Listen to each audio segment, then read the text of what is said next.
Hello friends, કારેલાનું શાક તમે હજારો વાર બનાવ્યું છે અને મોટે ભાગે ઘરમાં બધા જ કારેલાના શાકની ના જ પાડે છે. પણ આજે આપણે કુકરમાં બનાવીશું કારેલાની આ રેસિપી. બિલકુલ તેલ વગર, બિલકુલ કડવું ન લાગે એવું સુપર ટેસ્ટી, સ્વાદમાં લાજવાબ ભરેલા કારેલા બનશે. કારેલાનો બિલકુલ વેસ્ટેજ નહીં જાય, કોઈ કડવાશ નહીં, બસ કુકરમાં ફટાફટથી બનીને તૈયાર થઈ જશે. તો એના માટે સૌથી પહેલાં આપણે અહીંયા 250 ગ્રામ જેટલા કારેલા લીધા છે. કારેલા ખરીદતી વખતે ખાસ કરીને આપણે જોઈને જ ખરીદવાના. એમાં ક્યાંય ડંખનું નિશાન અથવા તો કીડાવાળા ન હોય એ રીતે પસંદ કરીશું. હવે કોઈ મોટી ટોપલી લઈ એમાં કારેલાને ટ્રાન્સફર કરી દઈએ અને પછી ખૂબ ઝાઝું પાણી લઈ આપણે આ બધા જ કારેલાને આ રીતે ઘસીને ધોઈ લેવાના છે, જેથી એની સ્કિન ઉપર જે કાંઈ ગંદકી, માટી, કચરો હોય એ બધો જ નીકળી જાય. કારેલાને ધોયા પછી એનું જે પાણી છે એને આપણે કાઢી લઈશું અને એમાં ચોખ્ખું પાણી ઉમેરી દઈશું. આ રીતે ડૂબાડૂબ પાણી ઉમેરી દેવાનું અને ત્યાર પછી એમાં 2 ચમચી જેટલું મીઠું ઉમેરીશું. મીઠું ઉમેર્યા પછી આપણે સરસ રીતે મિક્સ કરી લઈએ, જેથી મીઠું પાણીની અંદર સરસ રીતે ભળી જશે. અને હવે મીઠાવાળા પાણીની અંદર જ કારેલાને આપણે અંદાજે 10 મિનિટ સુધી રહેવા દઈશું, જેથી એના ઉપર જે કાંઈ સૂક્ષ્મ જીવાણુ હોય, ગંદકી હોય, કચરો હોય એ બધો જ નીકળી જશે. અને સાથે સાથે પાણી મીઠાવાળું હોવાથી કારેલાની કડવાશ પણ ઓછી થઈ જશે. હવે અંદાજે 10 મિનિટ પછી આપણે ફરી કારેલાને આ રીતે હાથથી ધોઈ લઈએ. તો જુઓ, કારેલાને આપણે એકદમ ચોખ્ખા કરી લીધા છે. એનું એક જ કારણ, આજની આપણી રેસિપી છાલ સાથે કારેલા બનાવવાની છે. બિલકુલ વેસ્ટેજ વગર એકદમ સુપર ટેસ્ટી બનીને તૈયાર થશે. ત્યાર પછી કારેલાનો આ ઉપરનો ભાગ દૂર કરીશું અને એ જ રીતે નીચેનો ભાગ દૂર કરીશું. અને જે રીતે આપણે ભરેલા કારેલા બનાવીએ છીએ એ જ રીતે વચ્ચે ચીરો લગાવી દઈશું. જુઓ, આ રીતે. અહીંયા કારેલાના બી એકદમ સરસ કૂણા છે, એટલે આપણે બી કાઢીશું નહીં. તમે જ્યારે આ રેસિપી બનાવો ત્યારે લીધેલા કારેલાની અંદર જો વધારે પડતા બી હોય તો તમે કાઢી શકો છો. અને તમને જો મારા જેમ કારેલાના બી પસંદ હોય તો તમે રાખી પણ શકો છો. ખરેખર મને કારેલાના બિયા ખૂબ જ પસંદ છે. જ્યારે પણ હું શાક બનાવું કારેલાના બિયા સાથે જ બનાવું છું. એટલે અહીંયા બિયા રાખવા કે ન રાખવા એ તમારી પસંદગી પ્રમાણે છે. આ રીતે બનાવવાથી કારેલામાં બિલકુલ વેસ્ટેજ જશે નહીં તો શું થાય કે 250 ગ્રામ કારેલા હોય અને તમે એની છાલ ઉતારો એટલે માત્ર એ 150 ગ્રામ જેટલા રહી જાય અને શાકની ક્વોન્ટિટી પણ આપણને બિલકુલ ઓછી લાગે છે. અને વળી કારેલાની છાલ પણ શરીર માટે ખૂબ જ ઉપયોગી છે, જેથી કારેલાના ભરપૂર માત્રામાં આપણને ફાયદા પણ મળી રહેશે. તો હવે આપણે આ કારેલાને તૈયાર કરી લીધા છે, એને સાઈડ પર મૂકીશું. ગેસ ઓન કરી ગેસ ઉપર એક પેન મૂકીશું અને પેન થોડું ગરમ થાય એટલે 2 ચમચી જેટલા આખા ધાણા ઉમેરીએ, 1 ચમચી આખું જીરું, 1 ચમચી તલ અને 2 ચમચી જેટલા શિંગદાણા. હવે ગેસની ફ્લેમને એકદમ ધીમી રાખી આપણે આ મસાલાને શેકી લેવાના છે. આજે હું કારેલા માટેનો જે મસાલો બનાવું છું એ થોડો મીડિયમ બનાવું છું, બહુ ઝાઝો નહીં, વધારે પડતો નહીં, પણ માત્ર કારેલા ભરી શકાય એટલો જ બનાવું છું. તમારે જો થોડી વધારે ક્વોન્ટિટીમાં બનાવવો હોય, કારેલા ભર્યા પછી પણ ઉપર થોડો મસાલો ઉમેરવો હોય તો આ મસાલાની ક્વોન્ટિટી ડબલ કરી લેવાની. જો અહીંયા માત્ર 1 જ મિનિટની અંદર જ આ બધી જ વસ્તુ સરસ રીતે શેકાઈ જશે અને મસાલો શેકાતા એની ખૂબ સરસ મજાની સુગંધ પણ રસોડામાં આવવા લાગશે. એ સમયે ગેસની ફ્લેમને આપણે બંધ કરીશું અને તૈયાર થયેલા મસાલાને એક પ્લેટમાં કાઢી લઈશું, જેથી ઝડપથી ઠંડો થઈ જશે. હવે નાનો મિક્સર જાર લઈએ અને ઠંડા થયેલા મસાલાને એમાં ઉમેરી દઈએ. મસાલામાં સાથે આપણે અહીંયા 2 ચમચી જેટલા ગાંઠિયા પણ ઉમેરીશું. તમારી પાસે જો મસાલાવાળા ગાંઠિયા હોય, પ્લેન ગાંઠિયા હોય અથવા તો ફાફડી ગાંઠિયા હોય, કોઈ પણ હોય એ તમે ઉમેરી શકો છો. ગાંઠિયાની જગ્યાએ તમે 2 ચમચી ચણાનો લોટ પણ ઉમેરી શકો છો. હવે આ બધી જ વસ્તુને આપણે પીસીને તૈયાર કરી લઈએ. મિક્સરને આપણે પલ્સ મોડમાં ચલાવીશું, જેથી એકદમ ફાઇન પાવડર ન થતા આ રીતે થોડો અધકચરો આખો ભાંગો રહે, જેનાથી શાક ખૂબ જ સરસ મજાનું ટેસ્ટી એવું લાગશે. અને હવે આપણે એક મિક્સિંગ બાઉલ લઈશું અને તૈયાર કરેલા મસાલાને એમાં ટ્રાન્સફર કરીશું. હવે આપણે લઈશું એક મીડિયમ સાઇઝની ડુંગળી અને એને રફલી સમારી લઈશું. આ રીતે કોઈ પણ શેપની અંદર રફલી સમારી લઈએ. ત્યાર પછી ફરી આપણે મિક્સર જાર લઈશું. સમારીને તૈયાર કરેલી ડુંગળીને જારમાં ટ્રાન્સફર કરી દઈએ અને હવે 8 થી 10 નંગ જેટલી લસણની કળી ફોલેલી તૈયાર છે, એને ઉમેરી દઈએ. ત્યાર પછી થોડા કાચી કેરીના ટુકડા ઉમેરીએ. ખાસ તો કેરીને આપણે અહીંયા ખટાશ માટે ઉમેરી છે અને અત્યારે કેરીની સિઝન છે એટલે આપણે કેરી ઉમેરી શકીએ.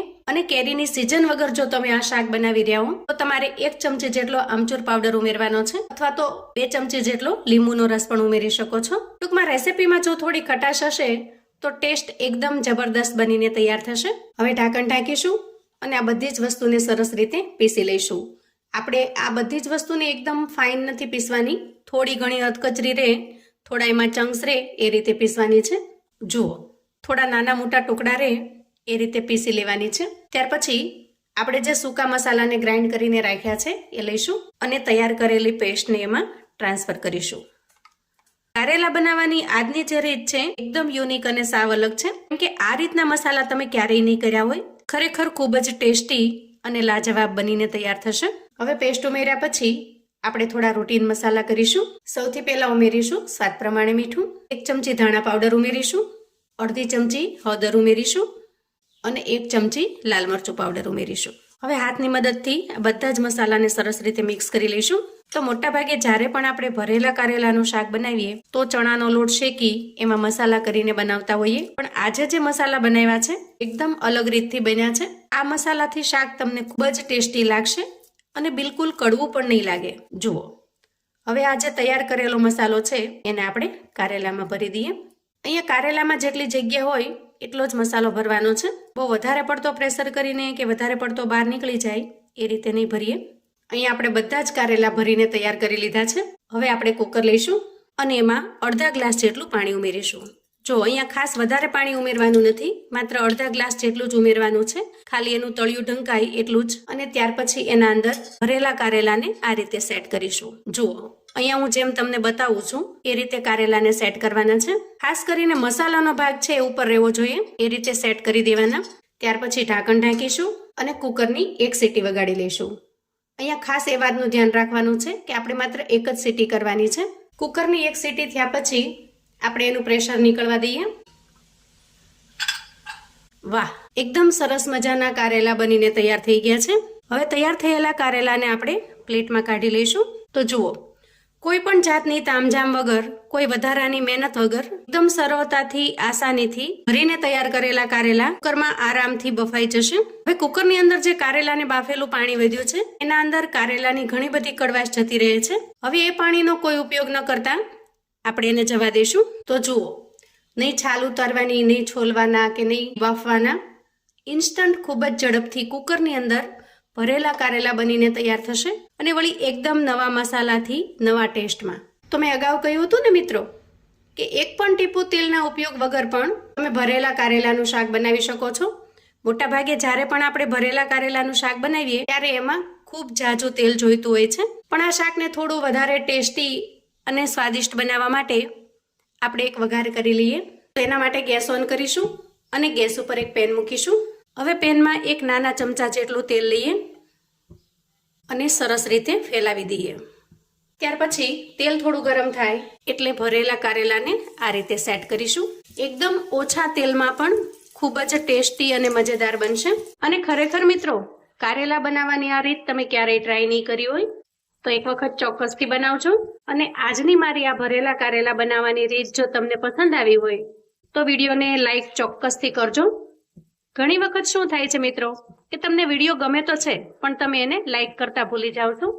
તો યાદ કરીને ચોક્કસથી લાઈક કરી દેજો અને સાથે સાથે કોમેન્ટમાં એ પણ જણાવજો કે આજની આ અલગ રીતે ભરેલા કારેલાનું શાક બનાવવાની રીત તમને કેવી લાગી છે. હવે આપણે કારેલાને થોડી સાઈડ ચેન્જ કરી લઈએ જેથી બધી જ બાજુ સરસ રીતે ક્રિસ્પી થઈ જશે. અહીંયા આપણે માત્ર 1 નાના ચમચા જેટલું જ તેલ લીધું છે, છતાંય જુઓ બધા જ કારેલા એકદમ સરસ ક્રિસ્પી થઈને શેકાઈ ગયા છે. તો મિત્રો, રોટલી, ભાખરી, પૂરી, પરાઠા કોઈ પણની સાથે એન્જોય કરો.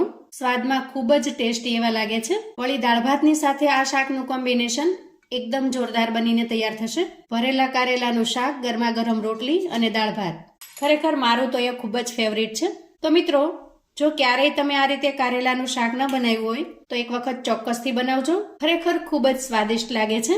રોજબરોજમાં જે આખા ભરેલા કારેલાનું શાક બનાવીએ છીએ એના કરતાં મસાલા પણ અલગ છે અને બનાવવાની રીત પણ અલગ છે. આવું અવનવું જાણવા માટે અને મને સપોર્ટ કરવા માટે ચેનલ પર જો તમે નવા છો તો પ્લીઝ ચેનલને સબસ્ક્રાઇબ કરજો. વિડીયો ગમે તો લાઈક અને શેર કરજો. તમારા સગા સંબંધી મિત્રોને પણ આપણી આજની એકદમ યુનિક અને અલગ રીતે બનાવેલા ભરેલા કારેલાની રેસિપી ચોક્કસથી મોકલી આપજો, જેથી એ લોકો પણ બનાવીને તૈયાર કરી શકે, એન્જોય કરી શકે અને એના પરિવારને પીરસી શકે. કોમેન્ટમાં મને ચોક્કસથી જણાવજો મિત્રો કે આજની યુનિક, અલગ, ઓછા તેલમાં બનાવેલી કારેલાની શાકની રેસિપી તમને કેવી લાગી છે. ફરી મળીશું એક નવી રેસિપી સાથે. ત્યાં સુધી આવજો મિત્રો.